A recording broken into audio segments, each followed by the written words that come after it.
Breaking news. I just read from the Health Retirement Survey, HRS, from the University of Michigan. 1 in 7 households are relying on Social Security for all of their income.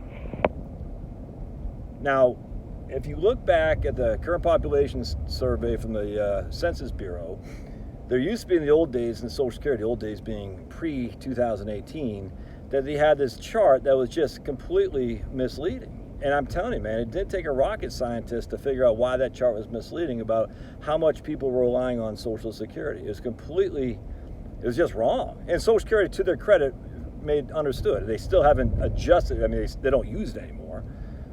But other people still use old data from Social Security that says a whole lot more are relying on their Social Security for all of their income than is actually true. It's just not true. And just look at Social Security, their trustees report, their annual reports, and you'll see exactly what I'm talking about. All right, so who's going? All right, so that guy's going. I'm at a, okay, I guess I'll go. A four-way stop. So if the HRS, a Health and Retirement Survey from the University of Michigan, shows that 1 in 7 households are relying on Social Security for all their income. And the Social Security Administration itself said that there's previous studies saying how many people relying on Social Security for a certain percentage of their income is wrong. And most economists now finally recognize this. People study this stuff like I do. I'm a demographer. That's what I am. Well, how are people then getting by in retirement? And especially when the average Social Security check is $1,800, $1,900, especially when no one has any money in their 401ks. They all don't have a pension. Oh my God, how are people doing this? How's it happening? Well, obviously people have savings outside of their IRAs and 401ks. Obviously they do. How much? I don't know. You don't know. But if 1 in 7 households, I don't know, what's that, 15%, something like that?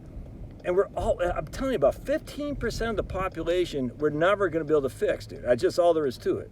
And remember, even Jesus, I say this all the time, Jesus himself said, the poor will always be with us. And if you just look at the data, you recognize that about 1 in 5, 1 in 6, 7 are always going to be poor. And essentially beyond, we're just not going to fix that, man. But the vast majority of us are getting by fine. We're okay. We can say okay. They might not be freaking, paying for Atlanta Hawks season tickets, but they're making it. They're making it. That's just a fact. So how are these people making it if only 1 in 7 is relying solely on Social Security? Where's the money coming from? Well, the median 401k is only $80,000. And these are retirees. So the people who have already retired would have a lower than that 401k, I presume. Well, then you're not looking at their non-IRAs, non-401ks, their brokerage account, their bank accounts, their equity in their homes. In fact, I was just watching a silly guy post a video on how reverse mortgages are scams. And the only thing this guy could argue was that you might not leave your kids with an inheritance. I was like, okay, well, that's it. That's what makes them a scam. And so children were pissed off. This one lady was Kate or something like that was pissed off. It's a scam. My mom didn't have any money to leave to me as inheritance. I said, okay, but your mom also got to live at her the way she wanted to. You know what I'm saying? I find it funny. Like, oh, it's a scam. Why? Because I didn't get an inheritance. So somehow people are making it. How are they making it? You tell me. I mean, I've been doing this for a long time, my friends. I've been doing this since 1998. I've talked to thousands upon thousands of people from all walks of life.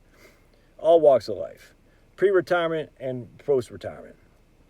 Some aren't making it. Again, about 15 to 20% of the population we can't fix. But that's why Social Security and the other safety nets that we have are adequate. Because it says, look, we're not going to make you rich on the government teat, but we're going to make sure that you can at least put three hots in a cot. So how are people doing this? I don't think many people, there's some issues with HRS, but it's, basically HRS is certainly one of the most legitimate studies out there. And I just find it very interesting that people who, again, it frustrates me to no end. People have no business, opining on this stuff. Because they just don't do the research. They read a headline, they read a stupid Market Watch article or something like that, and they'll say, "Oh my goodness!" It's infantile. And it pissed me off, not gonna lie to you. They make a mockery out of real research on this stuff because the research is so overwhelming that the vast majority of people are getting by just fine. Like, that doesn't mean they're freaking lighting cigars with $100 bills, but that means they're getting by just fine. Because if 1 in 7 people, their sole income is Social Security, and yet the vast majority of people who we survey are doing okay in retirement.